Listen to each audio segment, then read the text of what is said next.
Ahead of its release, Stranger of Paradise Final Fantasy Origin drew a lot of jokes on the internet because of its angry protagonist, Jack, spending all his time in the game's pre-release trailers talking about how desperately he wanted to kill Chaos. He just would not shut up about Chaos. And it was funny because we had no context for what that even meant. But playing the full game provides little in the way of extra information to explain Jack's Chaos rage. At least, not until well into the game's 25-hour-ish runtime. In fact, for the first few hours, Jack is literally walking up to every boss monster at the end of every level to ask, "Are you Chaos?" The confusion around Jack and Chaos is a microcosm of the strange and sometimes bewildering take on Final Fantasy that is Stranger of Paradise. This game is part remake, part reimagining, and part new chapter for the original Final Fantasy from way back in 1987. But it's a version of Final Fantasy with a lot of Final Fantasy-ness strained out. What's left is a streamlined version of the venerated RPG series that is often a blast to play thanks to its excellent and varied combat mechanics, and is also perplexing as hell on nearly every level.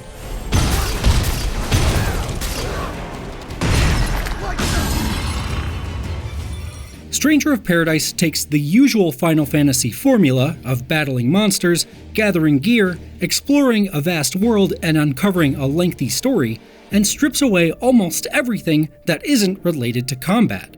This is Final Fantasy as a loot game, where your strength is dictated by the quality and rarity of your weapons and armor. Every time you enter a mission, you get a rundown of the rewards you'll receive by completing it, along with their numerical strength levels. Just about every enemy you face is a piñata filled with new boots and swords and hats. This is a game where you grind for gear, rather than experience points as in a traditional RPG. Stranger of Paradise mixes a brand of the fast-paced action RPG battle system of the series' other recent not-quite remake, Final Fantasy VII Remake, with hard-hitting enemies and a focus on parrying enemy attacks. It's a cliche to compare everything to Dark Souls, but the inspiration of the Souls-like approach is clearly at play in Stranger of Paradise, and that elevates the combat. You have to take every enemy seriously, lest a small group of simple bats beat the living hell out of you, as happened to me again and again and again throughout the game. You need to learn how to read attacks so you can guard, parry, or dodge them as the situation dictates, and everything from a looming behemoth to a lowly goblin is a major threat. While it's worth noting that there's a more chill story mode that makes combat significantly easier, the strength of enemies on the normal and hard difficulties helps make fighting fun. That's because you have a lot of tools at your disposal and you'll have to use all of them, and that goes double for its often massive, intense boss fights. Stranger of Paradise's main mechanic is the Soul Shield, an ability that you can use to absorb most incoming attacks, but with a short timer attached that leaves you vulnerable if it runs out. When an enemy attacks, activating your Soul Shield parries them away while giving you magic points. You'll use MP for everything, from casting magic spells to executing powerful melee combos. That means you need to be aggressive, getting into the thick of fights, baiting out attacks, and parrying them to power your own abilities. Successful parries help lower your enemy's break meter, which runs parallel to the meter dictating their health. Empty the break meter on your foes, and they'll be stunned, opening them up to a brutal finisher in which Jack magically crystallizes the foe from the inside out and then shatters them in a big explosion. Finishers eliminate enemies with a flourish, damage any other foes close by when you use it, and increase your total MP gauge during the current mission. Soul Shield can also sometimes absorb enemy attacks, storing them for a bit to use yourself. When a wind elemental casts an arrow spell at you, your Soul Shield can catch it, protecting you from damage and allowing you to throw it back at your foes. That alone would be a really cool incentive to learn attacks and practice the timing to parry them, but with the break gauge and the finishers, you have an excess of reasons to get good at the game's parry system, and it's always rewarding to do so. The drawback of the Soul Shield is that if you mistime a parry and an attack hits you, Jack will be staggered and very vulnerable for a couple of seconds.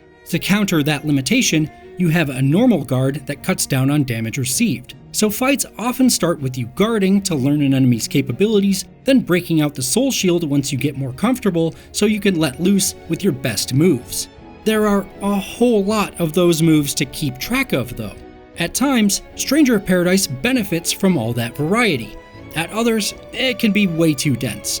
The game functions on a variation of Final Fantasy's job system, in which you choose a certain job for Jack that comes with a specific approach to combat, allows him to equip specific types of armor and weapons, and unlocks specific moves. The fun part about all this is that there are a bunch of jobs, giving you a variety of combat options to explore, each with their own central gimmicks and weapons. Leveling up one job almost always lets you unlock a new one, including advanced and expert level jobs that are more specialized. You can also equip 2 jobs at a time, each with its own set of armor and weapons, and quick swap between them. So if the situation dictates that you need overwhelming force, you can use Jack's swordsman job to slice through the opposition. If you're fighting elemental enemies, a quick swap to the mage job lets you blast enemies with water or fire spells, and take advantage of their weaknesses. You can also use some gear's job affinity stat to gain bonuses from a job even if it's not currently equipped. Apart from managing Jack's job and gear, you can also select from a few jobs for your party members, but the customization is much more limited. You also can't control any of your allies directly in a fight, apart from using a special ability that makes them a little fiercer every so often.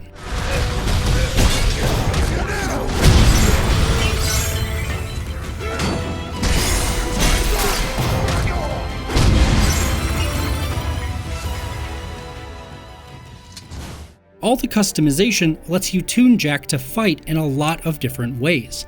If it sounds like a deluge of junk to keep track of, though, it is, and that's where Stranger of Paradise can falter.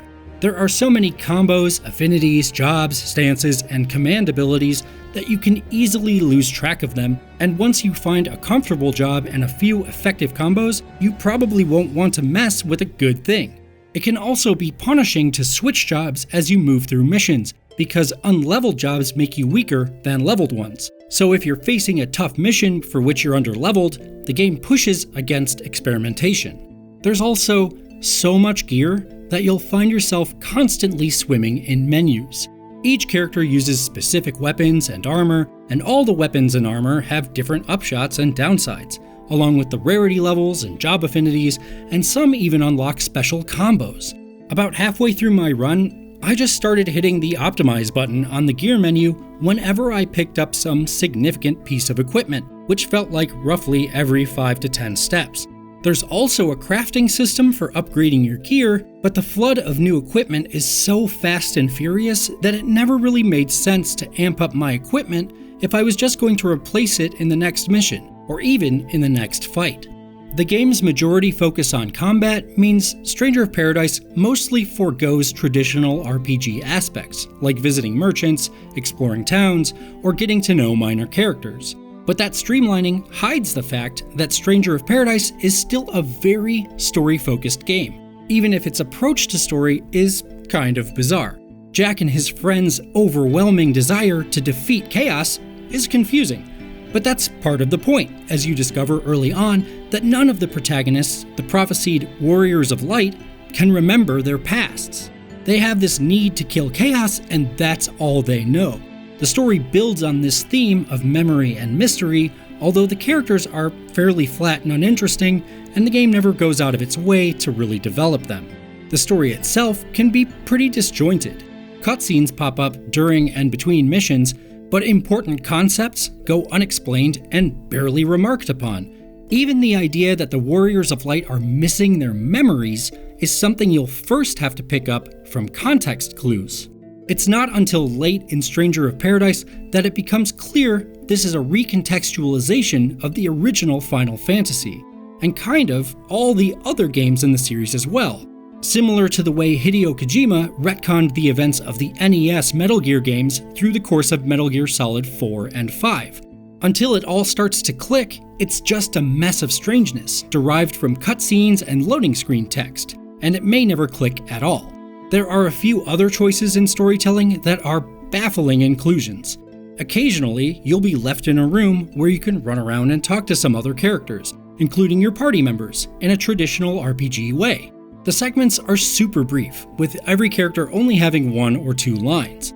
The chats can be somewhat useful to the story, like when your teammate Neon recalls hearing about Garland, a character fans will know as the primary villain of the original Final Fantasy. The vast majority of the time, however, it's just people saying useless things like wishing you good luck. In one spot where I could talk to my party before speaking with Astos, the guy who would tell us where to go next, Neon's whole optional dialogue line was, "Jack, you should find out what Astos has to say." Why even create this option if it's only to tell me to do the thing I was already going to do? The game has a bunch of these optional dialogue moments, mostly separated to a special between missions talk menu that lets you check in with a small group of townspeople to see how the world is changing as you progress. Stranger of Paradise purposely removes things that dilute its focus on combat, so you'd think that any optional dialogue it does include would be important to the story. The fact that so many of these scenes are incredibly unimportant makes no sense, and only serves to slow the game's pacing. It should also be noted that Stranger of Paradise stumbles a bit on technical aspects and, at times, its art direction. Every level is a long trip through a specific location, and while those locations are neat and varied from mission to mission, every one of them quickly becomes a confusing labyrinth of shortcuts and side paths. The rooms within each level are so samey that I was constantly getting lost. The game looks good in motion, especially as you're knocking out finishers and firing off elemental attacks. It's at its best when it's popping and overflowing with color. But some scenes and skyboxes are a bit soupy, and the characters are never particularly well animated. Scenes with small crowds of only 8 or 10 townspeople include several of the same face. Running the game on the PlayStation 5 in its FPS favoring performance mode, I still saw a fair share of frame rate stuttering as well. They were mostly minor annoyances, but in general, this feels like a last-gen game a lot of the time, with the visuals and performance that go with it. Still, while it might be confusing and memey and disjointed and weird, Stranger of Paradise is also a lot of fun. It's full of cool combat with a wide variety of options and a job system that lets you customize your playstyle or just try out what feels like 30 different ones. Its challenge makes every fight a battle of skill, while also giving you the tools to feel like a ridiculously powerful Final Fantasy badass. And despite being bizarrely delivered and wildly strange, there is a delight in uncovering what the hell is actually going on in the game's story and the weird ideas it brings to bear on the Final Fantasy series. Stranger of Paradise is mostly a more focused version of Final Fantasy that shows some different directions for the series from its traditional games, even if those directions take it down some paths that are sometimes a bit stranger. What? Need something for that? It's just a scratch. Nothing a little spit can't heal.